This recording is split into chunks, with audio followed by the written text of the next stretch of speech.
Okay, thank you. Hey, good morning. I just want to thank everyone for being out here this morning. And I know it's been difficult times here, and we're certainly happy that Dr. Hayley Watson is here.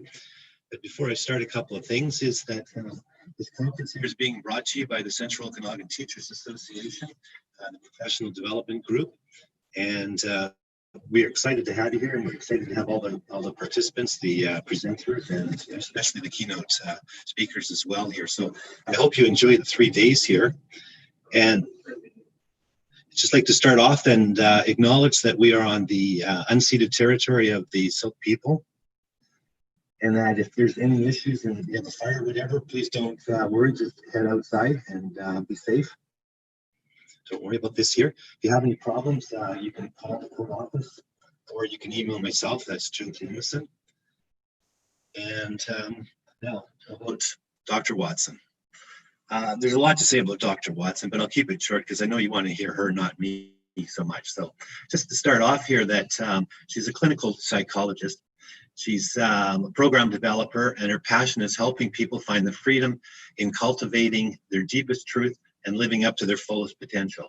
She's developed programs for young people in Canada, the US, the UK, and Australia. The combination of her research and experience can be found in Open Parachute. That's an online video-based mental health curriculum for middle and secondary schools. And there's resources there as well for students, parents, and teachers. Welcome, Dr. Watson. Thank you so much, Joe. It's a pleasure to be here. So first, I want to start with a huge thank you. You as teachers have been and continue to be on the front lines with our children in the middle of this overwhelming crisis. When your lives have been turned upside down, when everything is uncertain, you have held the container for the next generation. It has been your voices and faces that have kept youth connected when they were feeling isolated and afraid. And it has been your role modeling of adapting to change that showed youth that they too could find new and creative ways of coping in crisis. In all of my work over the past 15 years, helping youth overcome trauma, the one thing that I have found that makes all the difference in the world is having just one person outside of their family that sees and cares about them. And in the lives of many students, you are that person. So I want to honor and appreciate the incredibly important and powerful role you're playing in helping our world come out of this in one piece.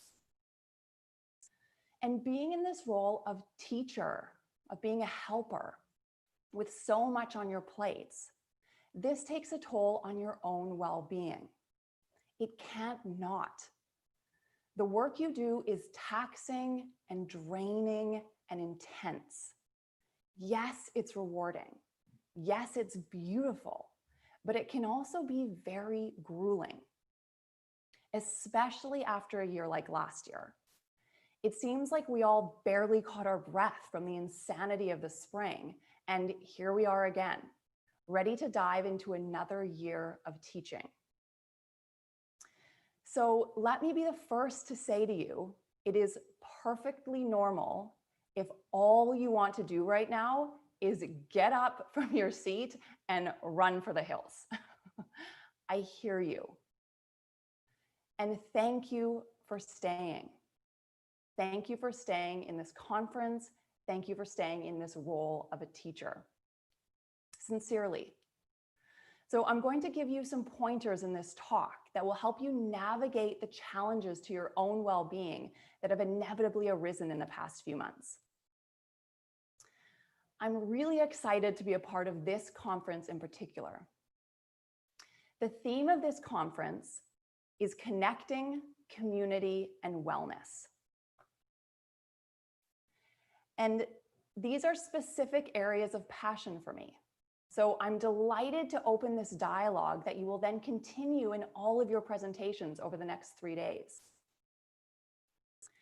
In this talk, I'm going to explore these 3 topics of connecting, community, and wellness. and give you an understanding of how you can incorporate them into your life so that you can thrive as you move into this crazy year of COVID teaching, and also for the rest of your career. Hardship can separate us, or it can connect us, and we can choose to connect. Today, I'm going to walk you through how we can do this. And what I'm going to tell you is how to connect in ways that bring wellness to your life. So there are 3 areas we're going to focus on. The first is connecting to yourself and becoming curious about your own deep feelings and experiences. The second is sharing that true part of yourself with people you are close to. And the third is paying attention and noticing what things in your life feel okay and not okay for you, and making decisions based on this awareness and connection to your own truth. So I'm a clinical psychologist, which basically means that I have created a career around building human connections. Now, like a lot of psychologists, I got into this profession not because I felt so connected and I wanted to share that with the world, but because of the opposite. I felt incredibly disconnected, and I wanted to understand why. And eventually, that questioning of myself and my mind and what was happening, that led to a deep passion to help others understand why they might feel disconnected too. So when we talk about connection, we often think about connections with others. But what I have learned in my studies, in my work, and in diving deep into my own psyche is that connection starts with a connection to ourselves. So what do I mean by that? Let me tell you a little story about my early life, which illustrates how patterns of disconnection occur in the first place. So I was born in Caslow, BC, into what seemed like a perfect situation. 2 parents, an older brother, a peaceful community, a beautiful, slow pace of life. But if you looked a little deeper, there was a lot more going on. My parents were not very happy in their marriage. They never fought in front of us, but there was a disconnection between them that meant they were kind of coexisting, because neither of them knew how to be authentic with each other. They had both had their own difficulties growing up, and because of culture at that time, they had never really had the chance to process these experiences. So their feelings were buried, or they were expressed in unhelpful ways. And as children, we are sponges. So whatever we feel in the world around us becomes normal. So from a very young age, I learned to bury my feelings as well. And then my family experienced a trauma together. One day, as my mom and I were driving my brother to kindergarten, the front passenger seat of our car exploded. We later learned that someone had placed dynamite under the seat, but we had no idea who would do this or why. Then a few months later, we woke up in the middle of the night to an explosion and found more dynamite, this time tearing off the side of our house. So over the next year and a half, this happened 3 more times. We never found out why, and we never found out who did it to this day. Now, adversity can often bring people together. But for my family, because of our earlier patterns and where we were going into this, it didn't have that effect. We were all so freaked out in our own ways that we somehow separated further from each other. It was like we were each living in our own little bubble under one roof. So my mind at that very young age This was when I was about 4 years old. I was trying to figure out how to cope with this huge amount of fear. And because I had already learned to disconnect from my feelings when things were hard because of my early life environment, that is what my mind did in this difficult situation too. Disconnecting from myself was no longer just a subtle pattern in my life. It quickly became a survival technique. If I connected to my fear, I was a complete wreck. I had nightmares. I didn't want to be left alone. I was terrified that my family could die at any moment. But when I disconnected from myself and my feelings, I could pretend I didn't feel any of that.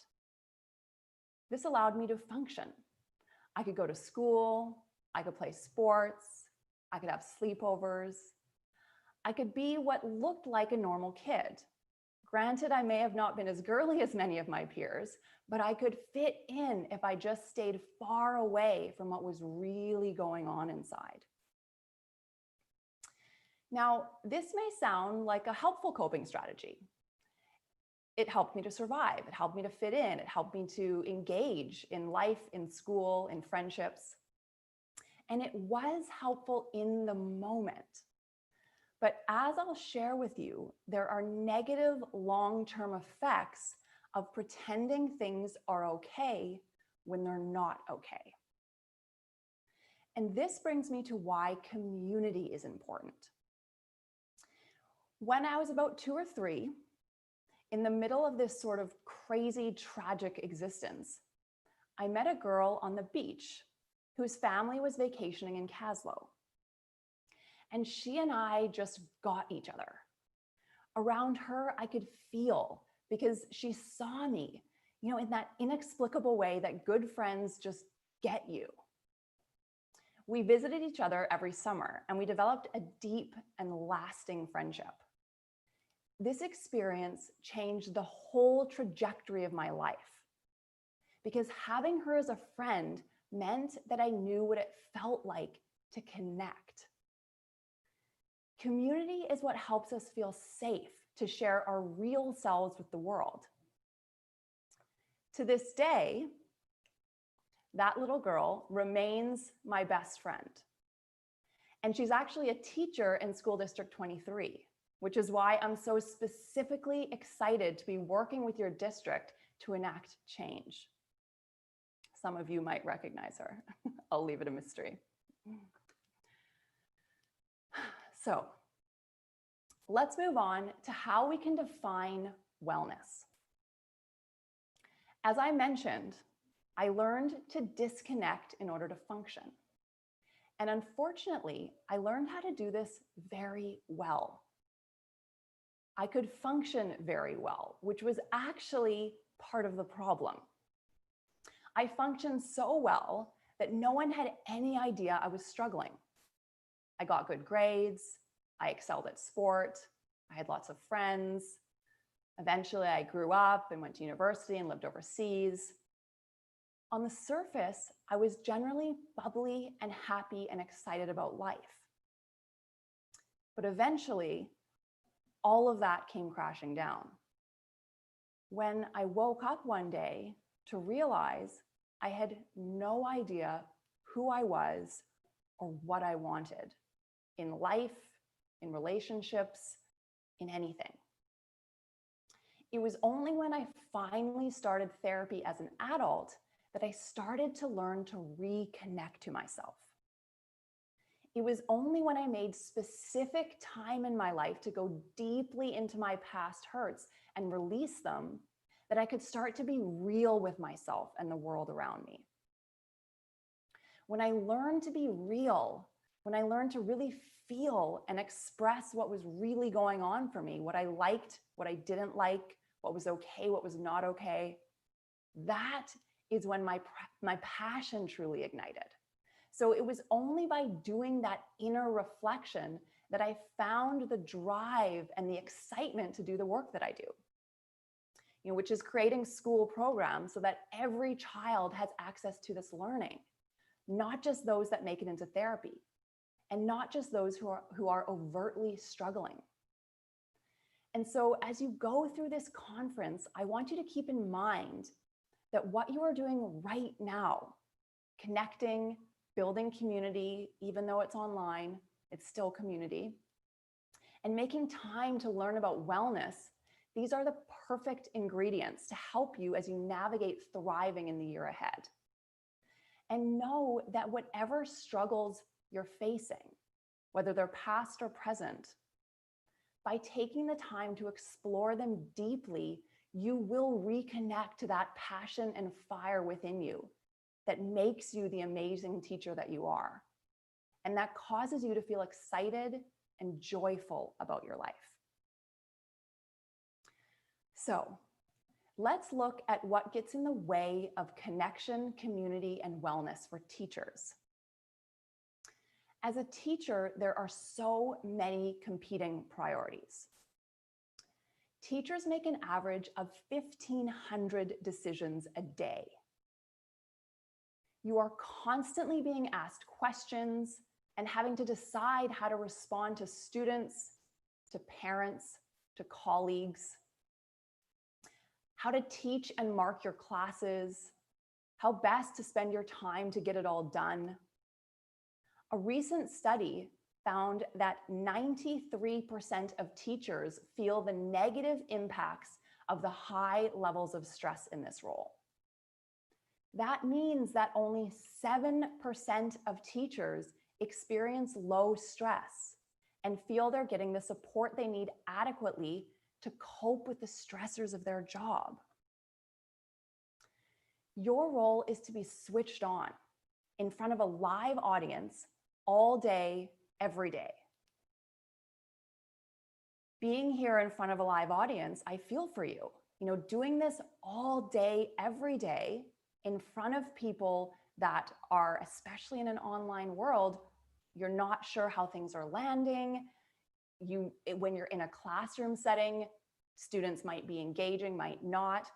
This is tricky. This is a very challenging thing. And I can, tell you personally, by doing these presentations that I do with teachers, I feel that. I feel how challenging it is to be in front of people. So your role is tough in that way. And you've always had to adapt as a teacher to changing guidelines, changes in students, and changes in administration. But of course, now you have had to adapt completely to figure out a whole different method of teaching online. And you're in a situation that's scary, with no certainty and no end in sight.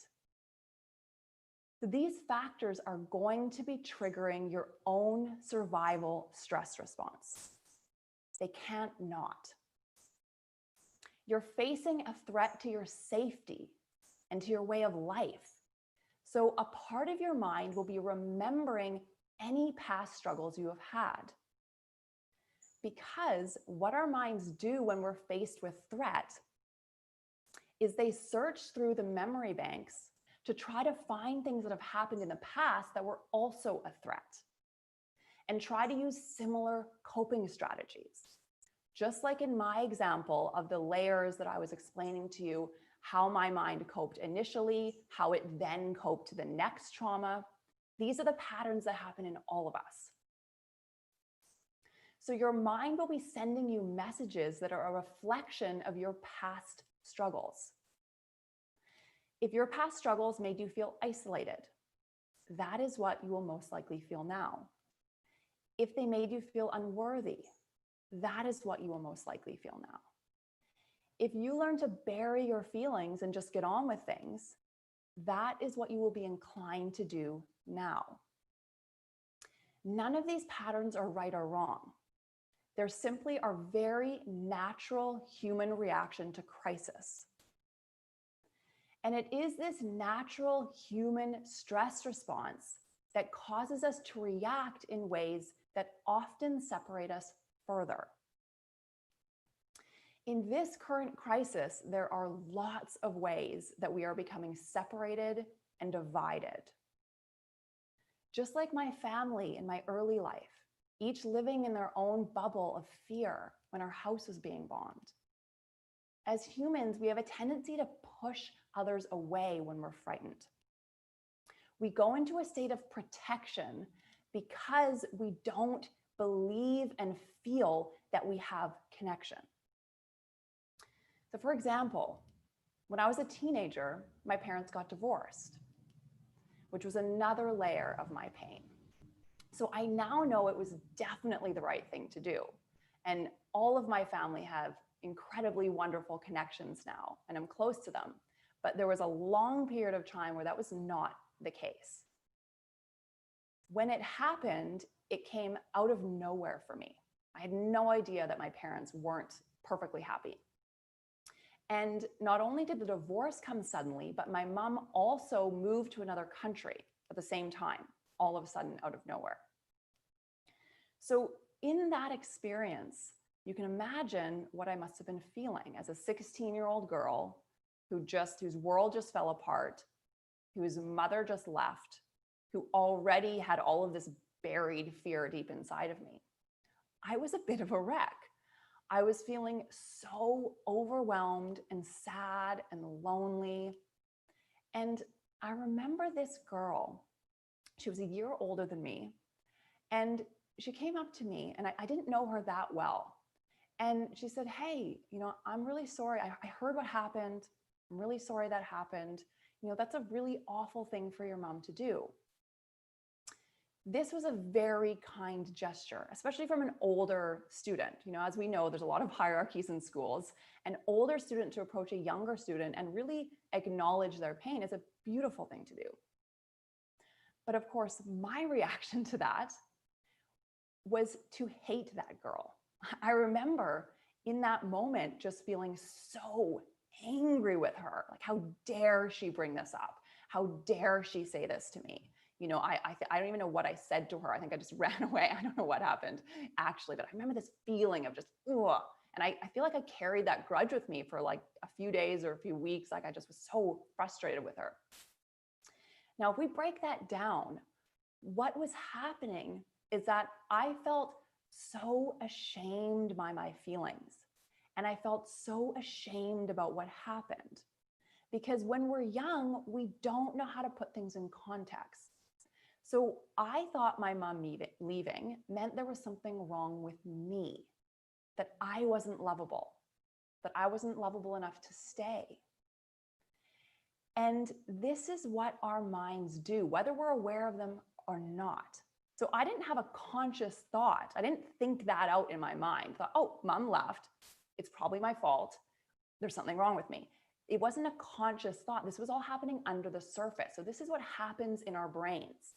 So if you reflect on any earlier things that might have happened in your life, you might notice, if you look deeply, there might be some of these same underlying beliefs that sneak in there. So because I thought this was all my fault, I was extremely ashamed. And when this really kind girl reached out to me, I had no idea how to connect and communicate all of this stuff that I was feeling.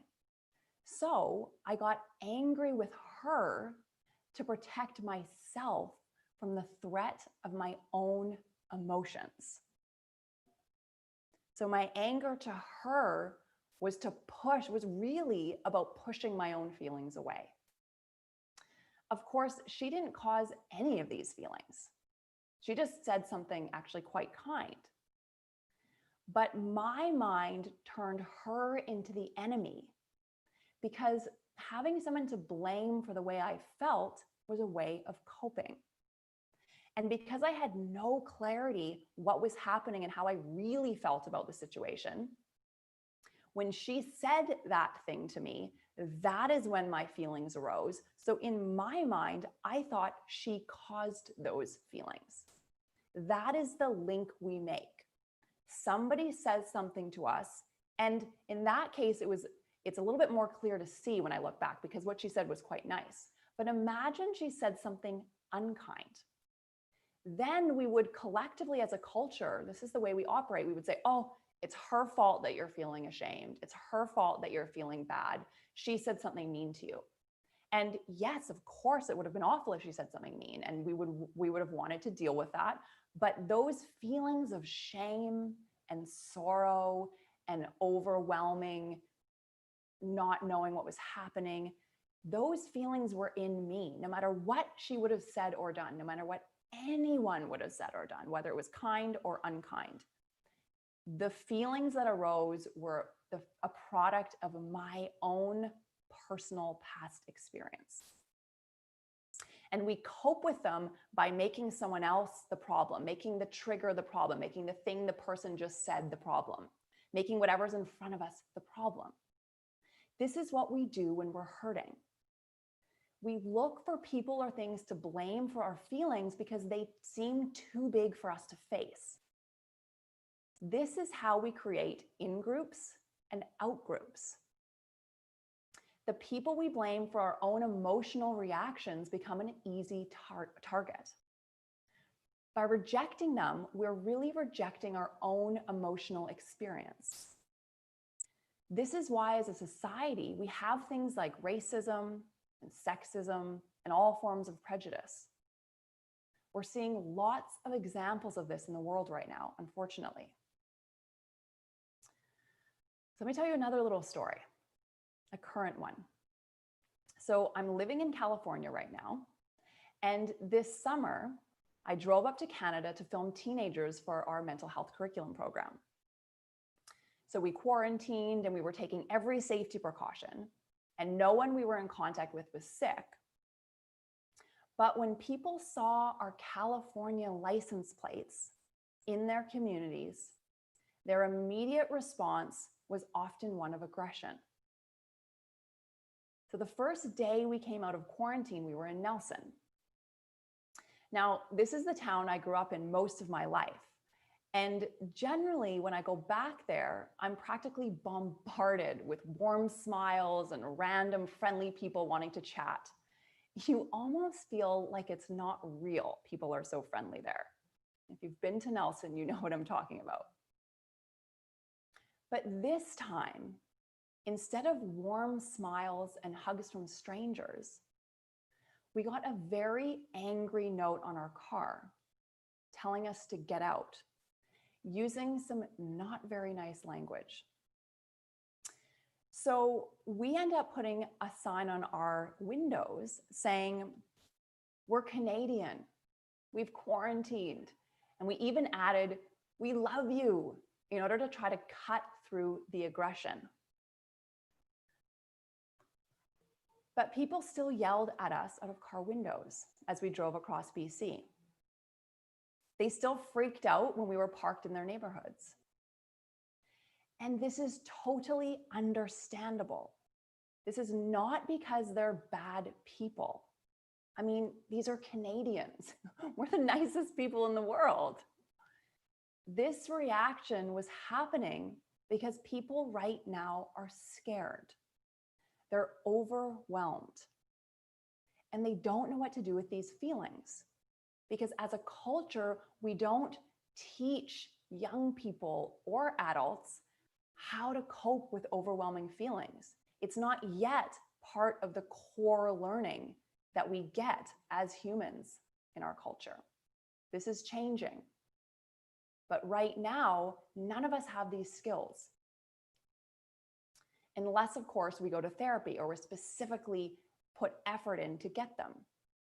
So when we as a general culture go through these hard things, and when there's someone that can be blamed, it is a natural stress reaction to dump all our feelings onto that person and push them away.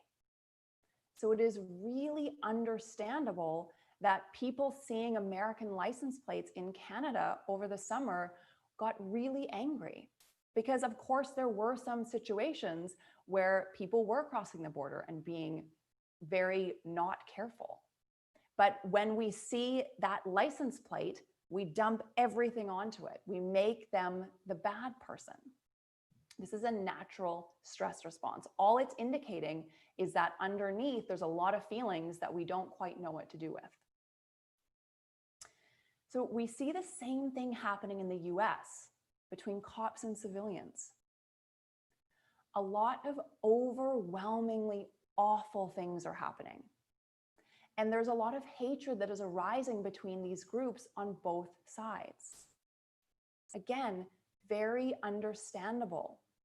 The terrible things that are happening, we want to blame someone. It's the first reaction to get angry. That's the first reaction. There's nothing wrong with that reaction. It's how we then move forward. What do we do with that anger?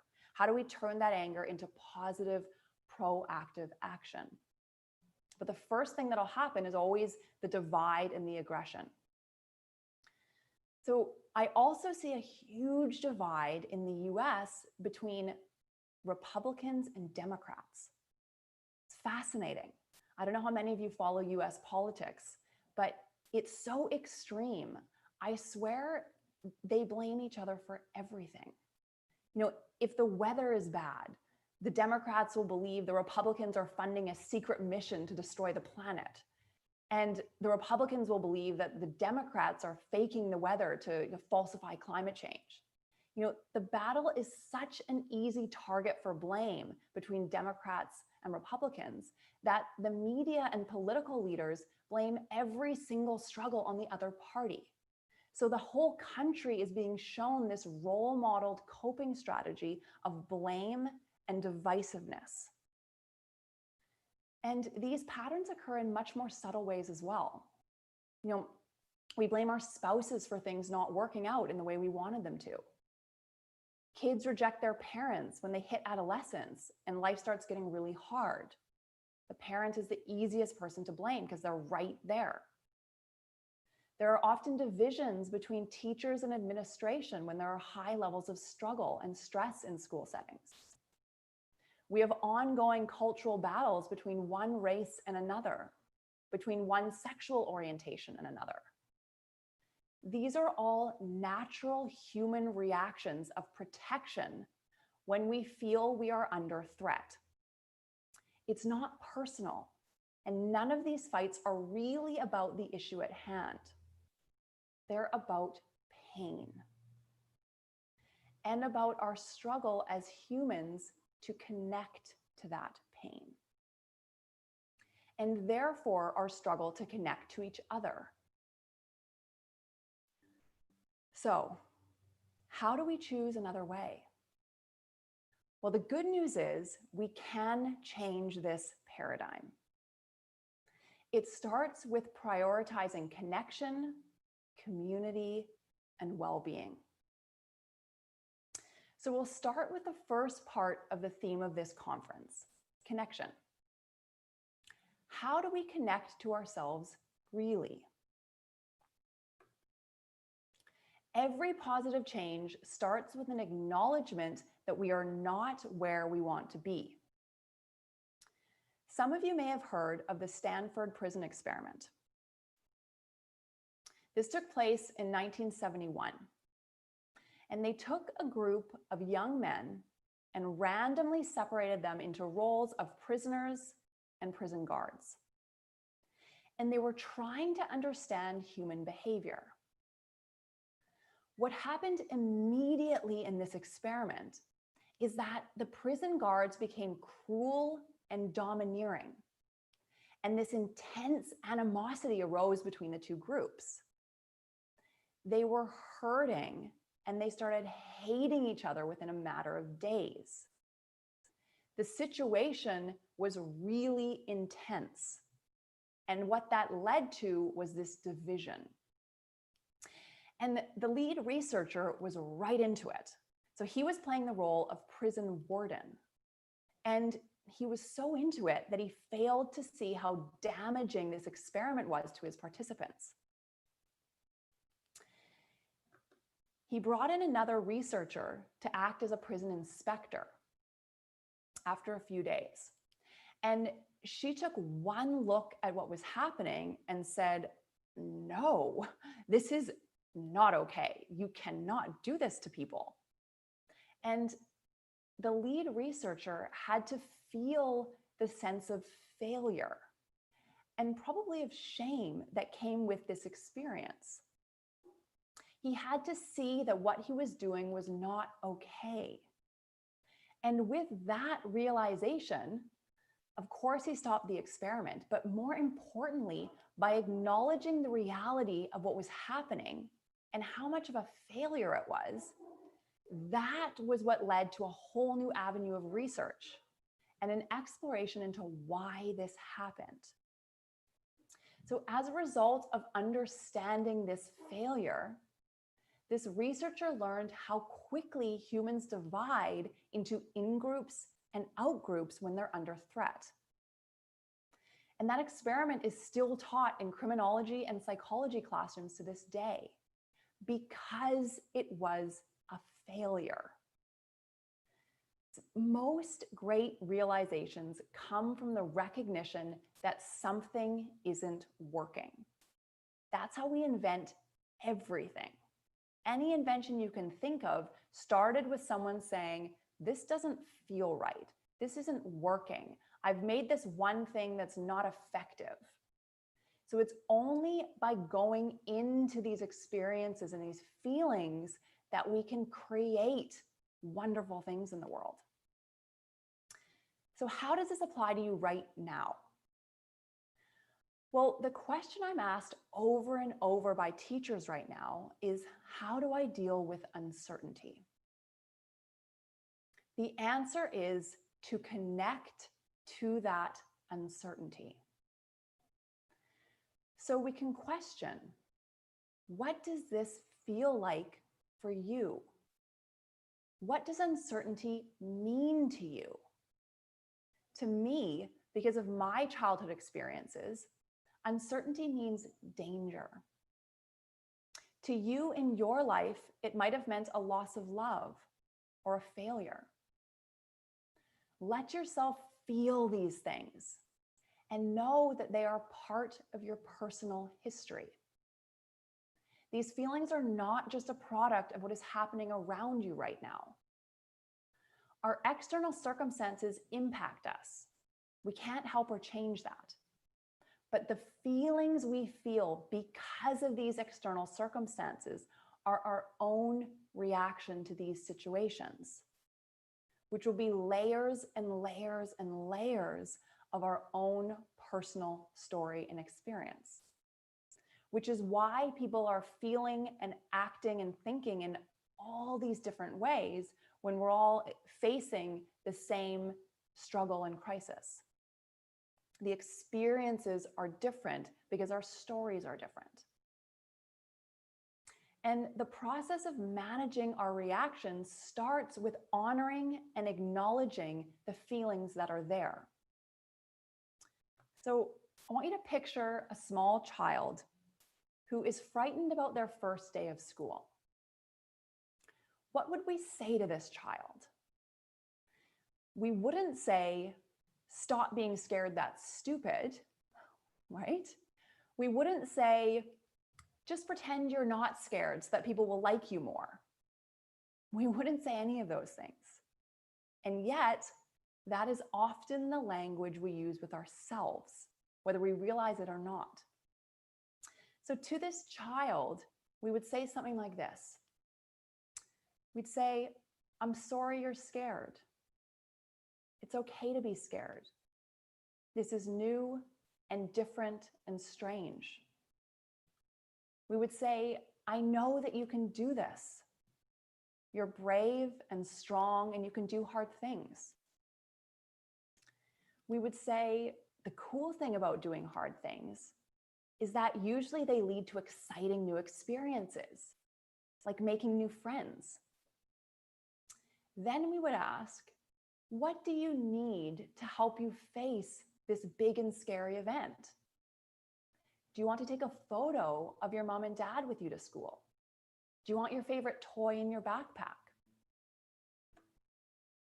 This is exactly the kind of dialogue we want to have with ourselves. Starting with an acknowledgement of our feelings, letting ourselves feel them. Reminding ourselves that these feelings are just telling us that something big is happening.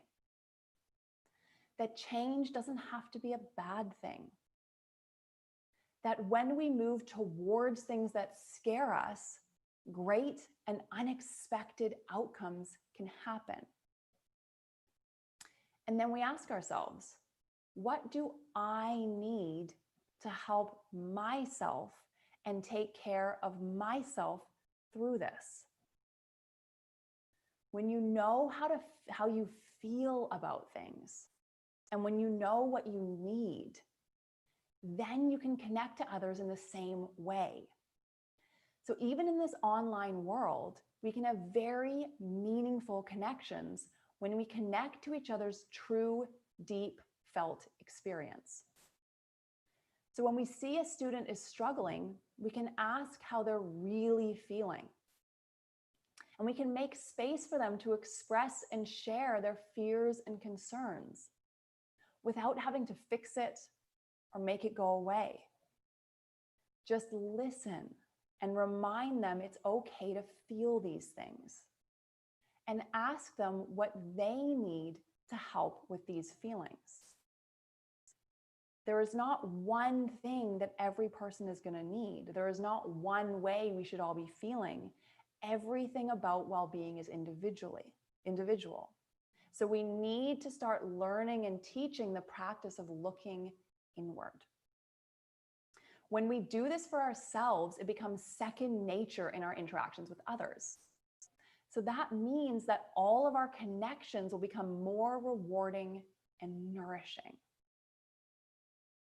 Okay, now we're going to go over a practical tool for how you can apply this to your life right now to enhance your own well-being. So we know that everything starts with a connection to ourselves. And what gets in the way of that connection is our stress response. So we want to start with really understanding and analyzing our own reactions to stress. So right now, let's take a few moments to make a mind map of what happens for you when you're under stress. So what thoughts come into your mind? What behaviors do you notice? What feelings do you feel? What might this experience remind you of or be linked to? Really take this opportunity to dig into your reactions and experiences. So I'm going to give you a couple minutes to go through this. So you're going to create your own mind map in front of you on a computer or a piece of paper. I find a piece of paper is a much easier way to do it. And just jot down anything that comes to mind. Put stress in the middle of the paper, or stress response, and you're just going to jot down anything that comes to mind. What do you think when you're stressed? What do you associate with stress? What are some of the feelings you get? What sensations do you feel in your body? Do you remember anything that it's linked to? Just really explore. So I'll give you a good couple of minutes to explore this in your own mind map.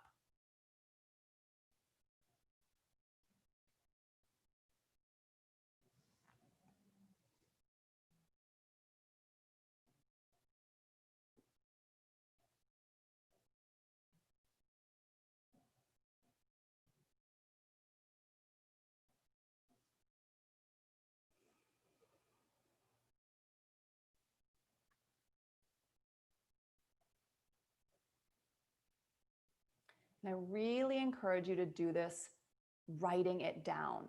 It's very different. I mean, it's helpful to think about these things, but it has a specific helpful impact when we actually write it down, because it comes out of our mind and in front of us. And we can see things very clearly that sometimes we didn't quite understand the nuances of.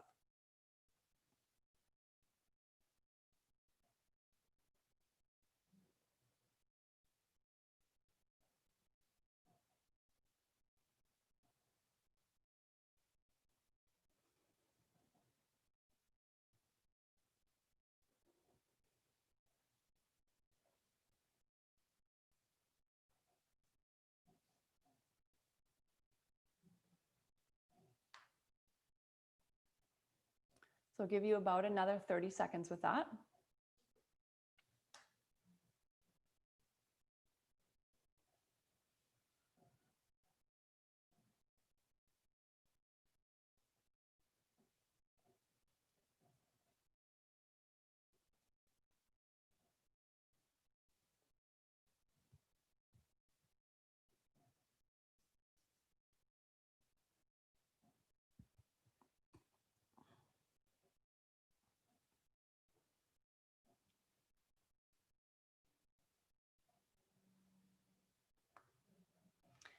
Okay, now look at your paper and remind yourself that this is perfectly normal. Anything on that paper is normal. There is nothing wrong with you, no matter what you wrote down there. These reactions are simply a product of your past experiences. You have just practiced connecting to yourself. If you do some form of reflection like this every day or as often as you can, even for a few minutes, so you can do it mentally. I mean, as I said, writing it down is great, but if you don't have time for that, don't worry about that. Don't let anything to do with well-being add to your stress. Always use them as tools as and when you can. So as you're driving, as you're grocery shopping, as you're having a shower, just take the time to reflect. How am I feeling? What happened today? What was my stress response? The more you spend time consciously thinking about these things, the more ability and insight and awareness you'll have when you're in the moment of stress. You're literally growing the muscles in your mind to reflect and step back and come out of the stress response. Because if we're thinking about the stress response, we're no longer in the stress response. So it's a very simple, effective, and powerful tool to just stop and notice, what is happening in me right now? What am I doing? Where do I feel this stress? What's happening? So by doing this, you're building a powerful connection with yourself. So this leads us to the second part of our theme for this conference, which is community. How do we build meaningful community in this time of separation and isolation? Well, this is one area where I like to look to young people. Young people get community. Their whole lives are about community, because the big quest in adolescence is figuring out, where do I fit in? Where do I belong? In our filming of local teams for our mental health curriculum program this summer, we gathered the stories of teenagers from across BC. And I want to highlight some of the lessons that teens from your district shared in their stories to help their peers as part of our program. So this is Zach. He came out as gay when he was 11. So it was assumed that he would become a part of the LGBTQ community. But he didn't fit into that specific community of his peers. In his words, he just didn't feel right there. He felt like he had to be a certain way, and it didn't feel authentic to him. He listened to that feeling and figured out how to choose his friends based on who he could be totally himself with, who he could share his real self with. It wasn't who anyone else thought were his people, it was who he felt were his people. It's not that there was anything wrong with this group of his peers, it just wasn't the right group for him. So Zach could only build true community when he was honest about who he felt good around. So we can learn from this and ask ourselves, who do we feel truly, deeply safe and ourselves with? And spend more time with these people. This is Tor. When I asked him what his hobbies were, he said flipping. It took me a few minutes to figure out that he literally meant he likes to randomly just jump into the air and do a backflip. Incredible. So like so many teenagers, he was getting really annoyed and angry with his parents during lockdown. He shut himself in his room. He shut his family out. It was only when he stopped and realized, oh, I'm getting angry at my parents because really I'm missing my friends. When he made that realization, then he was able to figure out how important his community was to him. He had to connect to the feeling of separation and isolation first in order to get this realization. Then he started to make changes to find creative ways to connect. For him, he learned that online interactions weren't enough, and he needed socially distanced hangouts. This was over the summer when we were in lockdown. Tor could only get the most out of his community when he was honest about what kinds of interactions he needed based on how he was feeling. Each person is individual in every situation. We will only know what kind of connections work for us if we reflect on them and notice our reactions when we do or don't do these things. So we can learn from this and ask ourselves, what does it feel like to not be connected to the people we care about? How are my moods? How are my behaviors? How are my relationships impacted by different interactions that I have or that I don't have? This is Abby. She graduated this year, and she has been a long-time spokesperson of anxiety. Those of you that have had her in classes might know this. She experienced anxiety from a very young age, but she also struggled with an eating disorder. And there was so much shame around that she didn't want to share that part of herself with anyone. Anxiety is now part of our dialogue, but eating struggles still have so much stigma that there is a belief that there must be something wrong with people who deal with this issue. So Abby kept this experience hidden. And it was only when she started being honest with the people close to her that she was able to allow them to help her. It was only by sharing her vulnerability that she was able to build her community of support. And another beautiful thing that Abby shared was that when isolation first hit, she and her friends were only talking about how awful and bad this experience was, and about how much they were missing out on. And she realized that her conversation with her friends were starting to drag them all down. She realized that first we have to acknowledge feelings, but then we have to let it go and focus on building each other up, helping each other find light and hope. Abby's community was able to continue to grow stronger in the midst of adversity because she acknowledged that the way they were interacting and the kinds of conversations they were having weren't working. So we can learn from Abby to be honest about what we're really feeling with our close community, and then together choose to focus on how we can collectively move forward and find our way through this. So I have a good friend who's a real estate agent in Toronto right now. And the other day she was telling me that in the past few months, the strangest thing has been happening. So she helps her clients put offers on houses.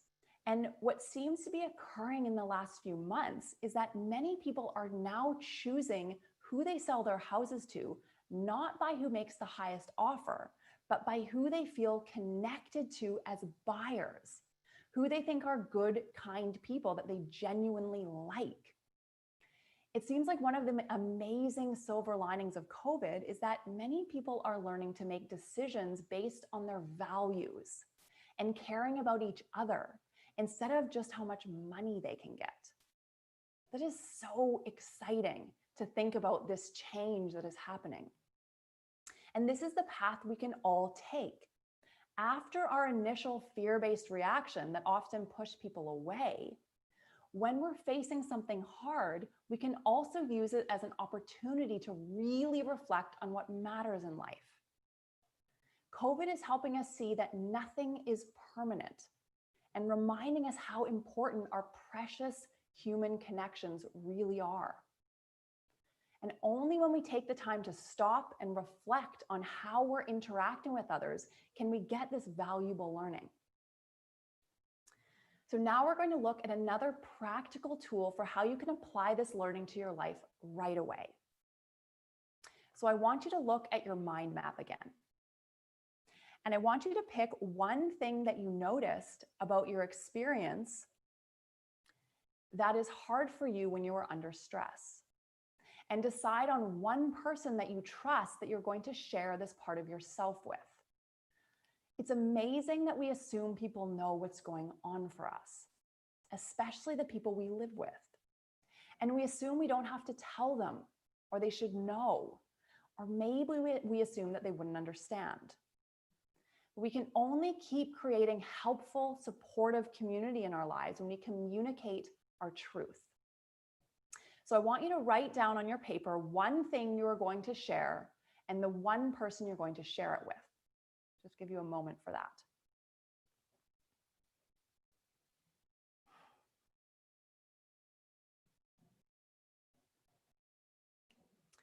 Now, I want you to write down why you chose that person. What is it about this person that makes you feel safe and connected to them? Really take a moment to just jot those things down. Even if it's the obvious choice, really think through what are some key reasons why this person is the safe person for you to talk to.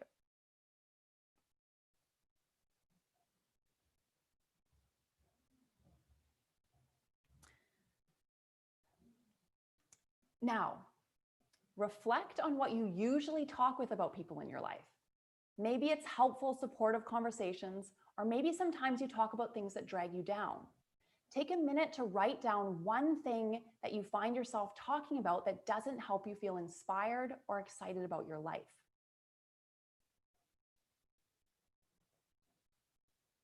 Really just take the time to notice, what is that one conversation that doesn't work?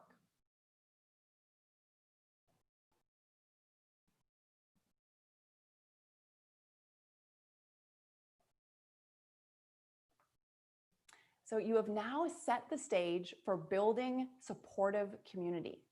If you take time to thoughtfully consider your relationships, what works and doesn't work for you, and consciously choose to open up to those closest to you, your community will continue to be a source of strength and connection for you. So now we're going to move on to wellness. Some of you might have heard of Viktor Frankl. He was a psychiatrist who survived Nazi concentration camps, while the rest of his family died in gas chambers, sadly. He learned through that trauma and struggle that thriving is about finding meaning and purpose in life.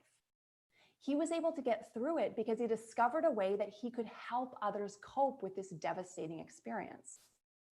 And as I mentioned before, the upside of what we're experiencing right now is that we're faced with our own mortality and the fact that nothing is permanent. And we're able to ask important questions of ourselves. What do I really care about? Why am I living this life? Why am I doing this job? The why is more important than the what. You didn't become a teacher for no reason. You became a teacher because it is an incredibly valuable, important, and world-changing career.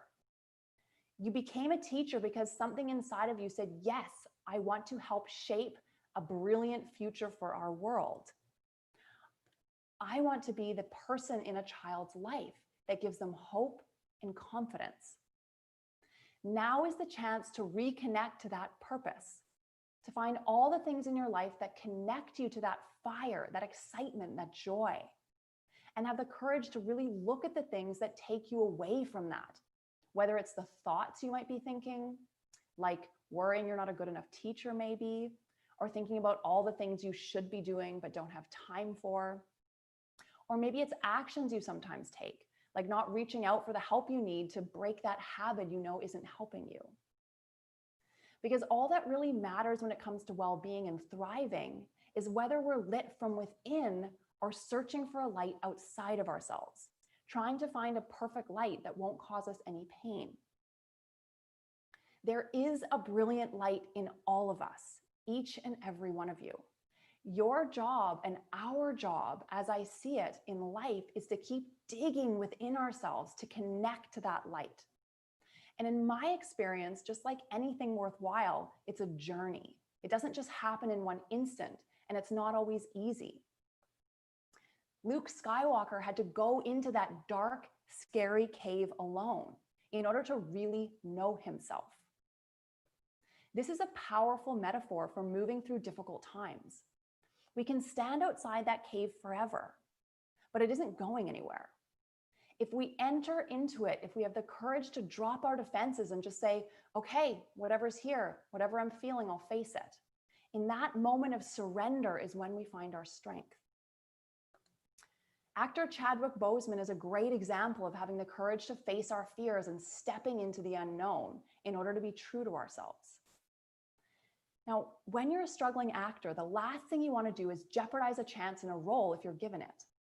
But earlier in his career, Chadwick was fired from a TV show because he pushed back against the stereotype of Black people that the show was portraying. His principles and his purpose guided him.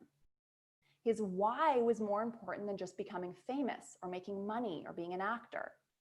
He is a great example of living a life of purpose. And of course, he went on to be the star of Black Panther, where he portrayed a powerful icon, a role model, and a leader, an incredibly empowering portrayal of his ethnicity. If he hadn't had the courage to say no to what wasn't working, he wouldn't have found that big yes.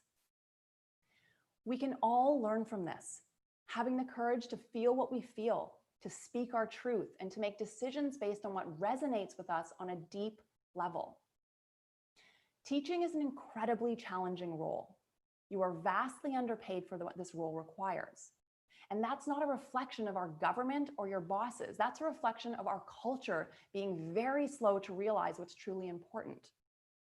But even with all the challenges and the hard work and often feeling underappreciated, another study found that 90% of teachers still love teaching.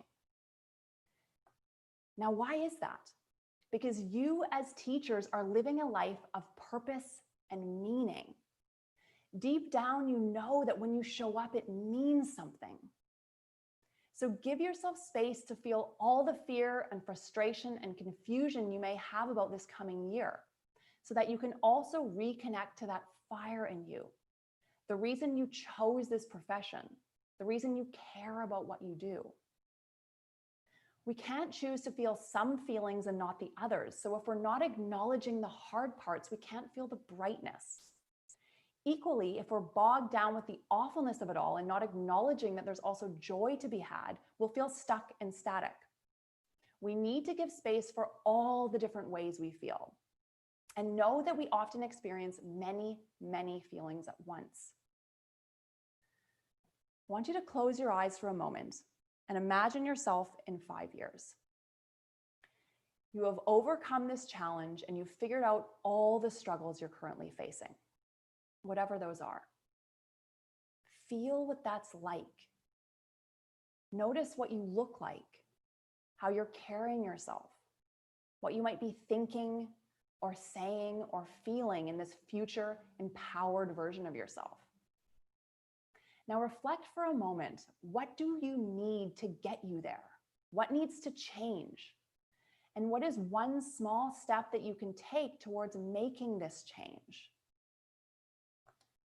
Now open your eyes and write down one thing that comes to mind. One change that you want to make, one step you can take, or one feeling that you want to work towards. That process is your answer to your own personal well-being. Continuing to discover where you want to get to and how you can get there.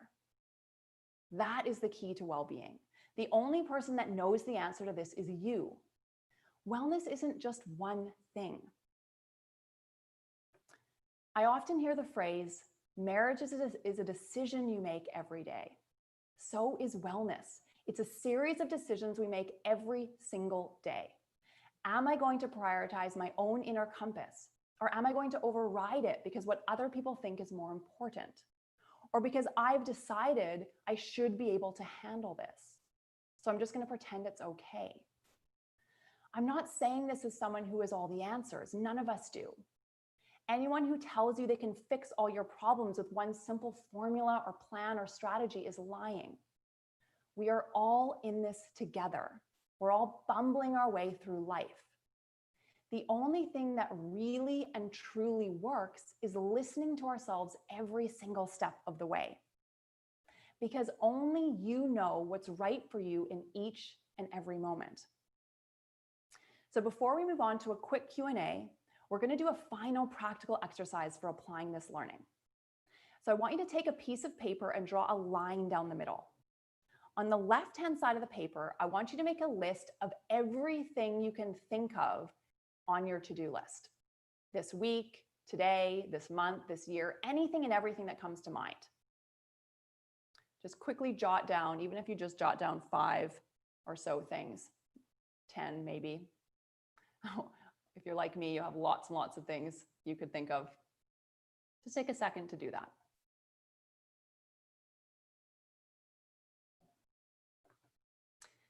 Now, Who's feeling stressed? I am just thinking about to-do lists. Anytime I even contemplate it, it brings up some stress in me. So I want you to notice if this list feels like it's too much for you. When you think of all the things you have to do, does that feel like it's too much? Does it feel overwhelming or discouraging or stressful? If it does, this is your body telling you this is too much. It's not because you're weak or disorganized or not on top of things. It's because all of us all the time are doing too much to stay well. Now, on the right-hand side of the page, I want you to write down your 3 top values. The things that matter most to you in life, like health, family, learning, things like that. 3 values. Now, I want you to circle all the things on your to-do list that directly connect you to your values. Only the things that directly connect you to your values. If you're like me, your to-do list is full of things that have nothing at all to do with your values directly. Like having a perfectly clean house is not related to any of my core values. Or responding to emails is also not related to any of my core values. And yet I always find myself stressing about getting these things done or worrying I need to do them better or faster. So I'll give you a moment to just circle the things that directly relate to your core values.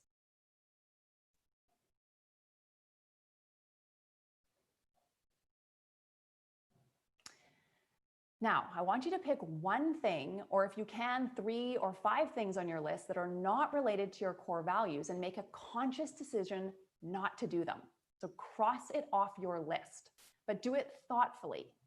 And only cross it off if you are going to stick with that plan. Cross things off that are related to other people's expectations or your own expectations, but that you don't actually contribute to your well-being. So, you have now practiced putting your wellness first.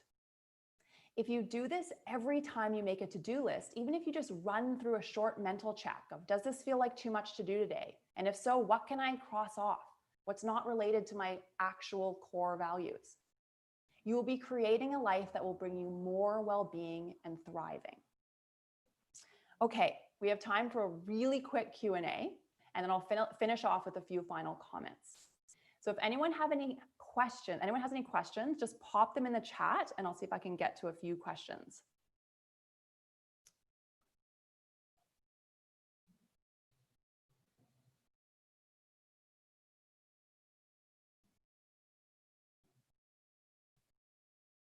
Okay, hold on.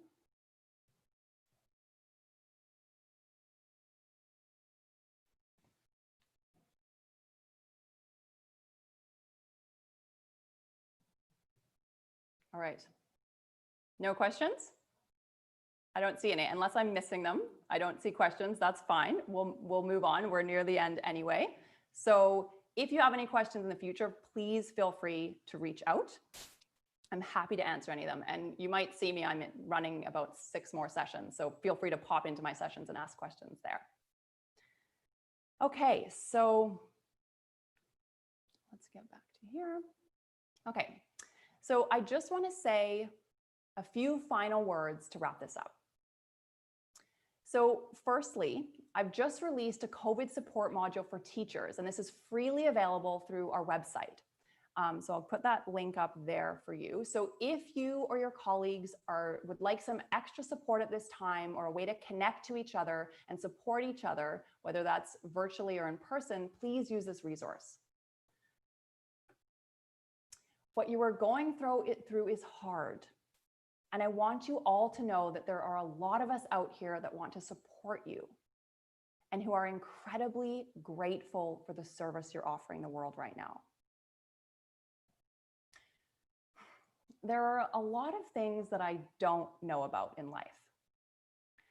But one thing I do know about is overcoming trauma. I have seen firsthand in myself and in all of the people I have worked with over the years that the way through trauma is to connect directly to the feelings that are triggered. To find people we can have honest conversations with about our experiences, and to put our own sense of what feels okay and not okay for us first in every step we take in life. So I want to leave you with this question. What is one area of your life, whether that's big or small, where you're avoiding really feeling? Maybe it's how stressful your job is. Maybe it's how upset you are by what's going on in the world. Maybe it's that you really hate the way your clothes are fitting these days. No matter what it is, see if you can identify one area where the feelings seem too much, so we're just shutting it down. Again, very normal human stress response. No matter what it is, ask yourself, can I let myself be honest about these feelings? Can I speak these feelings to someone I trust? Can I prioritize starting the journey of getting to the bottom of what I need in this situation? Even though I will start from a place of not knowing, and that might be overwhelming and scary. Can I step into that unknown and acknowledge that I'm lost in some way? Can I trust that somehow, by starting on this journey, things will work out? That I can create a life where I'm inspired, excited, and thriving every single day? I believe that you can. Thank you so much for your time today, and enjoy the rest of this conference. Thanks very much for joining us today, Hayley. I really enjoyed sitting through that and listening. I got much more to take away than I really thought I would. So thanks very much for joining us. Pleasure. Thanks so much. I think we're dropping off now. What is it? Yeah, I think that